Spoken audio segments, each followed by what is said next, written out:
Olá, meus amigos, Shalom Aleichem, sejam todos bem-vindos mais uma vez ao nosso devocional diário. Seguimos analisando o capítulo 17 de Josué, que nos traz o relato da terra recebida pela tribo de Manassés.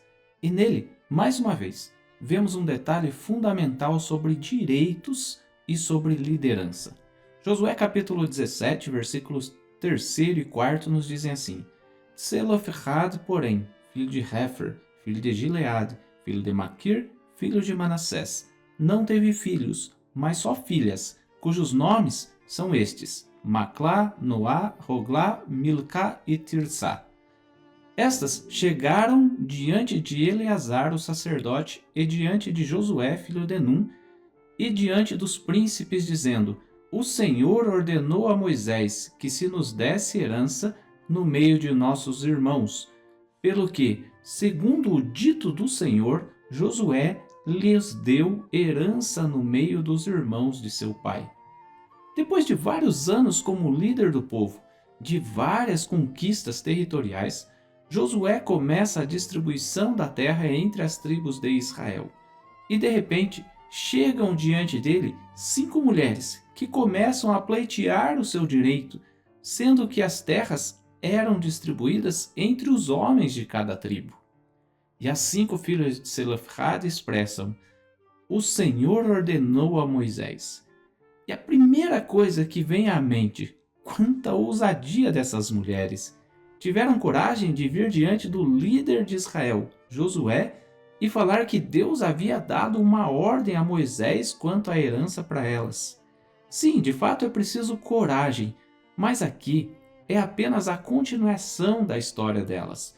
Está lá descrita na Torá, em Números capítulo 27, que mostra quando as 5 filhas, 5 mulheres, foram até Moisés e contam que o pai de Selofehad não tinha filhos homens, mas era um homem digno, e elas pleiteavam o direito à herança na terra de Canaã. O texto lá diz, no versículo 5º ao 7º: Moisés levou a causa delas perante o Senhor. E disse o Senhor a Moisés: As filhas de Tselofehad falam o que é justo. Certamente lhes darás possessão de herança entre os irmãos de seu pai, e farás passar a elas a herança de seu pai. Aqui vemos lições muito relevantes. Primeiro, elas foram diante do líder Moisés.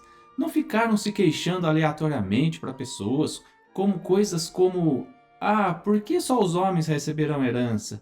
Como fica a nossa família? Conversar com quem não pode ajudar é basicamente fazer fofoca e abrir questões particulares para qualquer pessoa se envolver. Moisés levou a causa delas perante o Eterno.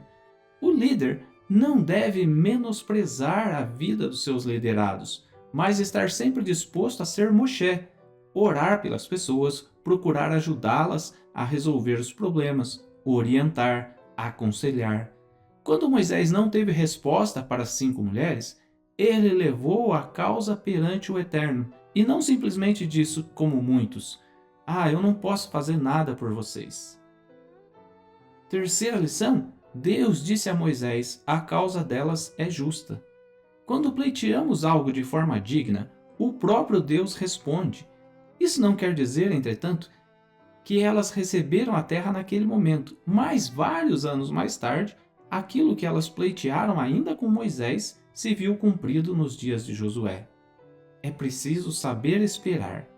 Muitas pessoas pecam ao querer que suas questões sejam resolvidas de forma imediata, e até um texto em Provérbios capítulo 19, versículo 2, que afirma que quem age de forma precipitada comete pecado. E aí vai uma outra lição importante. Embora Josué não tivesse envolvimento quando a decisão foi tomada, ele imediatamente entende que o mandado de Deus a Moisés era válido e deu parte da herança da tribo de Menache às descendentes de Tselofehad. Josué compreendia que ele representava a continuidade do trabalho de Moisés e era preciso honrar aquilo que foi tratado e acordado com o líder anterior. Afinal de contas, mandado do Eterno é mandado do Eterno. Todas estas são lições sempre importantes que aprendemos diariamente, Mas isso só vai acontecer se tivermos tempo, sempre, pelo menos 5 minutos com Deus. Shalom.